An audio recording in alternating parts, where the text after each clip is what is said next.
Hi everyone, welcome back to my channel. My name is Anamika Gupta. Guys, आज के video में हम कुछ ऐसे इंपॉर्टेंट टर्म के बारे में पढ़ने वाले हैं जिनका यूज़ इरिगेशन इंजीनियरिंग में बहुत ज़्यादा किया जाता है। ठीक है। एंड अगर आप फ्रेशर हैं या फिर आप ग्रेजुएट हैं और आप कहीं जॉब के लिए जा रहे हैं, जॉब इंटरव्यू के लिए जा रहे हैं, तो वहाँ पर ये जो बेसिक क्वेश्चन है ये बहुत ज़्यादा पूछे जाते हैं, क्योंकि छोटे छोटे ऐसे टॉपिक्स होते हैं जिनके बारे में हम सबको पता होना चाहिए। ठीक है। और इरिगेशन एक ऐसा पार्ट है सिविल इंजीनियरिंग के अंदर जिसमें से बहुत ज़्यादा क्वेश्चन निकलते हैं एंड बहुत सारे टॉपिक निकलते हैं जो कि किसी भी इंटरव्यू के अंदर इनमें से क्वेश्चन सबसे ज़्यादा पूछे जाते हैं। मैं आपको अपना एक पर्सनल एक्सपीरियंस बता रही हूँ। तो ये जो छोटी छोटी चीज़ें हैं ये हम सबको पता होनी चाहिए गाइस। तो आज हम इन सब के बारे में बात करेंगे।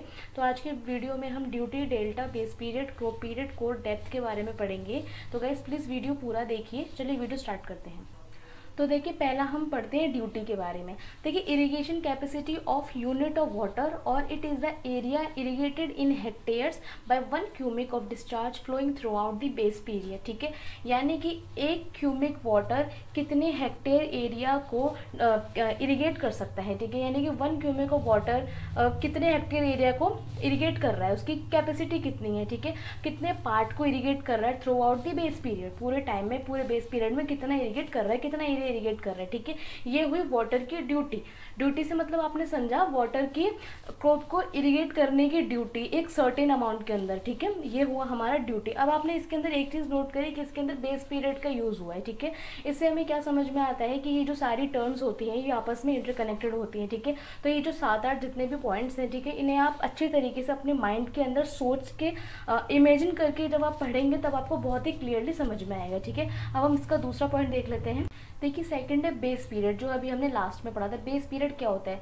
The time between the first watering of a crop at the time of its sowing to its last watering before harvesting is called the base period. यानी कि जब आप कोई क्रॉप को सो कर रहे हो, किसी भी फसल को बो रहे हो आप, ठीक है, और जब वो फसल पूरी तरीके से पक के तैयार हो जाती है तब आप हार्वेस्टिंग करने से पहले जो लास्ट वाटरिंग करते हो, यानी कि फर्स्ट वाटरिंग आपने कब करी? जब आपने फसल को सो किया। ठीक है। सो करने के बाद आपने फर्स्ट वाटरिंग करी, उसके बाद पूरा आप रेगुलर इंटरवल पे उसको वाटरिंग कर रहे हो, और हार्वेस्ट करने से पहले यानी कि फसल काटने से पहले जो लास्ट आप वाटरिंग कर रहे हो, तो ये जो पूरा टाइम पीरियड होता है, पूरा जो इंटरवल होता है, इसे हम बोलते हैं बेस पीरियड। ठीक है।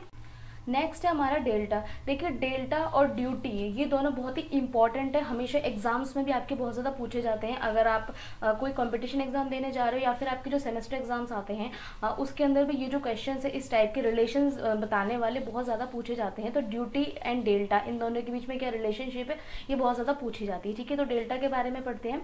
It is the total depth of the water required by a crop during the entire period the crop is in the field and it is denoted by the simple del. ठीक है।